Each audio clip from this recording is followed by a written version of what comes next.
Now, it seems that Paul often equates suffering with winning in spiritual warfare. And I know, when I've been in times of suffering, it seems like I'm losing. How do you relate that? Yeah, that's a hard thing to talk about from outside. It's something that we have to walk through. There's the old spiritual, I think, gets it kind of wrong. Jesus walked this lonesome valley. He had to walk it by himself, and nobody else could walk it for him. He had to walk it by himself. You have to walk this lonesome valley. You have to walk it by yourself. Nobody else can walk it for you. You have to walk it, it's like alone. No. It's in that valley of suffering. He did walk it alone, but we don't walk it alone.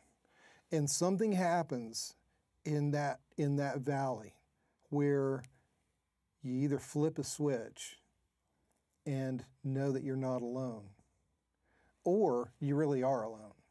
I saw this with my dad.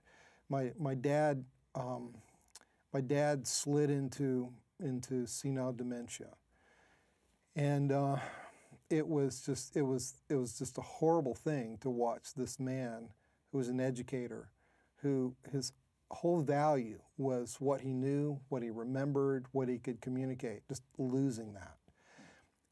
But he had always been just too smart for Jesus. But God reduced him to this childlike simplicity so that he finally could get it.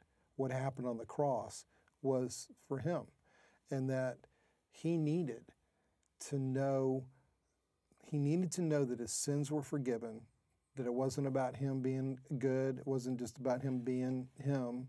He needed a Savior.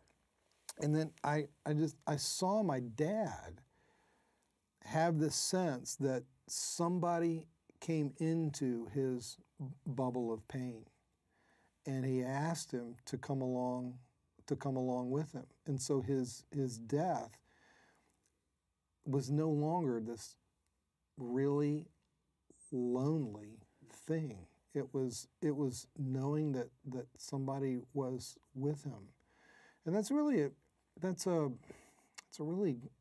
glorious thing. And there is just in the place of suffering, there is a knowing of Him that just doesn't happen apart from going into that really hard place. It's a great answer. It's a great story. I wish I weren't becoming such an expert at it myself. But really, I don't know what you guys' experience is, but it's mine. Mm-hmm. The times that I hate, where, finances are upside down, relationships are not what they want to do, what they want to be. The times when I look at the Psalms that call down curses on your enemies, and I'm going, yeah, I get it. Lord, get him. Those are the very times when the Lord just becomes more real. I don't know why. Well, I think I do know why it has to be that way. It's because as broken sinners, He wants us to understand that it's His pleasure to be with.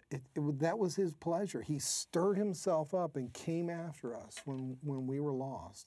And His whole design is to pull us up and remake us and to give us a life with Him that is constituted by gratitude and not guilt, by hope and not despair, by friendship instead of aloneness.